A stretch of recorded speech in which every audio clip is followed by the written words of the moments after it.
Welcome, I'm Corey Huffman, and this is my writing channel, where I do my best to tackle the technical aspects of writing narrative prose in the hopes of both improving my own craft and maybe helping a few aspiring writers like yourself along the way. In this video, I'd like to take you through two descriptions, one of setting and one of character, written by George R.R. Martin in his novel, A Game of Thrones, because within these two descriptions, Martin uses a wonderful technique worth mentioning, one I like to call describing via contrast. As I've said countless times before, high-quality writing will frequently accomplish multiple narrative tasks simultaneously, such as conveying a character's personality while furthering the plot, providing exposition while world-building, or maybe describing a character's appearance while also describing the setting. The possibilities are endless. An effective way to accomplish this is to contrast two objects of description, bouncing one off of the other. Essentially, what you want to do is take one object of description, whether it be a character, a setting, or an item, and remark upon the differences between this object and another, one or both of which hold some significance for the prospective character. As we'll see in the second example, you can even contrast an object of description with itself at two different points in time. Let's take a look at the first example, where Martin describes the godswood at Winterfell by contrasting this description of setting with that of the forests revered in the southern regions of the realm, as seen through the perspective of Catelyn Tully, who is not born in the region where this description takes place. Catelyn had never liked this godswood. She had been born a Tully at Riverrun, far to the south, on the red fork of the Trident. The godswood there was a garden, bright and airy, where tall redwoods spread dappled shadows across tinkling streams, birds sang from hidden nests, and the air was spicy with the scent of flowers. The gods of Winterfell kept a different sort of wood. It was a dark, primal place, 3 acres of old forest untouched for 10,000 years as the gloomy castle rose around it. It smelled of moist earth and decay. No redwoods grew here. This was a wood of stubborn sentinel trees armored in gray-green needles, of mighty oaks, of ironwoods as old as the realm itself. Here, thick black trunks crowded close together, while twisted branches wove dense canopy overhead, and misshapen roots wrestled beneath the soil. This was a place of deep silence and brooding shadows, and the gods who lived here had no names. Catelyn had been anointed with the 7 oils and named in the rainbow of light that filled the sept of Riverrun. She was of the faith, like her father and grandfather and his father before him. Her gods had names, and their faces were as familiar as the faces of her parents. Worship was a septon with a censer, the smell of incense, a 7-sided crystal alive with light, voices raised in song. The Tullys kept a godswood, as all the great houses did, but it was only a place to walk or read or lie in the sun. Worship was for the sept. At the center of the grove, an ancient weirwood brooded over a small pool where the waters were black and cold. The heart tree, Ned called it. The weirwood's bark was white as bone, its leaves dark red, like 1,000 blood-stained hands. A face had been carved in the trunk of the great tree, its features long and melancholy, the deep-cut eyes red with dried sap and strangely watchful.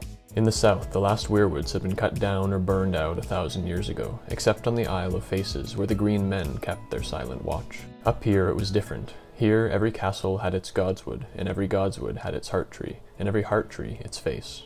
As you may have noticed in these ever so elegantly written excerpts, Martin is accomplishing 3 major narrative tasks all at once. First, he is describing the general setting and culture of Riverrun. Second, he is describing the godswood of Winterfell. And third, he is conveying to the reader that Winterfell is a foreign and perhaps even unsettling place from the perspective of Catelyn. This contrast of familiar versus unfamiliar not only acts as a sort of narrative scaffolding for the description, but it also engages the reader on a deeper level.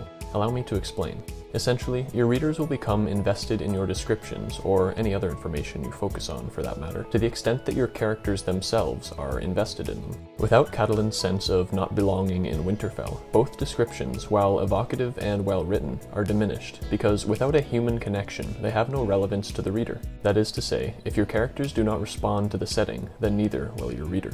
Take a closer look at Martin's word choice in these two descriptions. First, when describing Riverrun, he uses words like garden, bright, airy, dappled, tinkling streams, birds sang, the scent of flowers.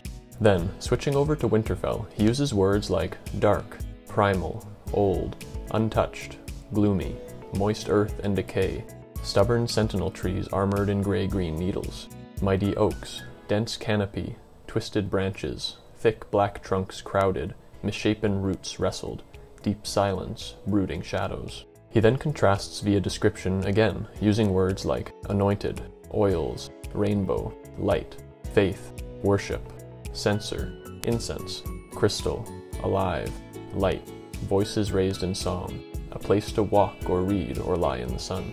Martin does this once more, returning to Winterfell with words and phrases like ancient, brooded, black and cold, leaves dark red like 1,000 blood-stained hands, long and melancholy, deep-cut eyes red with dried sap and strangely watchful.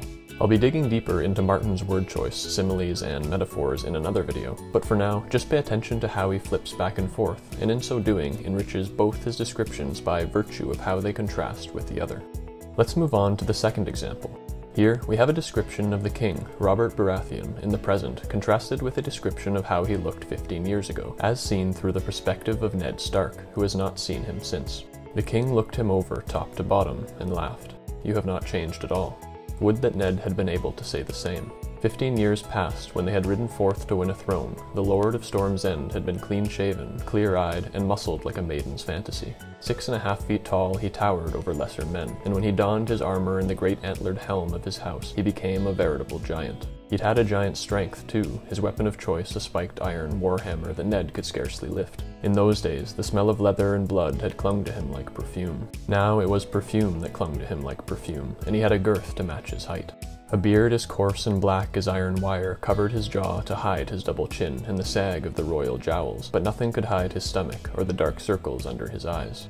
In this case, Martin's use of the literary technique in question, describing via contrast, accomplishes a whopping 4 narrative tasks all at once. First, he provides a description of the king's past appearance, clean-shaven, clear-eyed, and muscled like a maiden's fantasy, a veritable giant. The smell of leather and blood had clung to him like perfume. Second, Martin uses the elegant transition sentence, "Now it was perfume that clung to him like perfume," to describe the king's present appearance. A girth to match his height, a beard as coarse and black as iron wire, double chin, the sag of the royal jowls, dark circles under his eyes.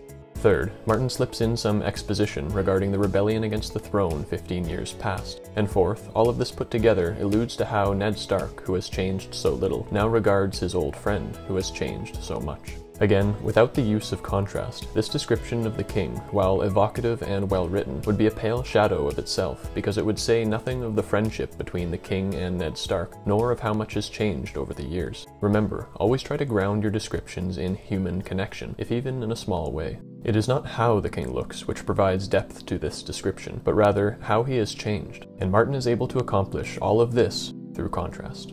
Anyway, I hope you found these techniques useful. Give them a try next time you sit down to write, and be sure to like and subscribe for more technical writing videos.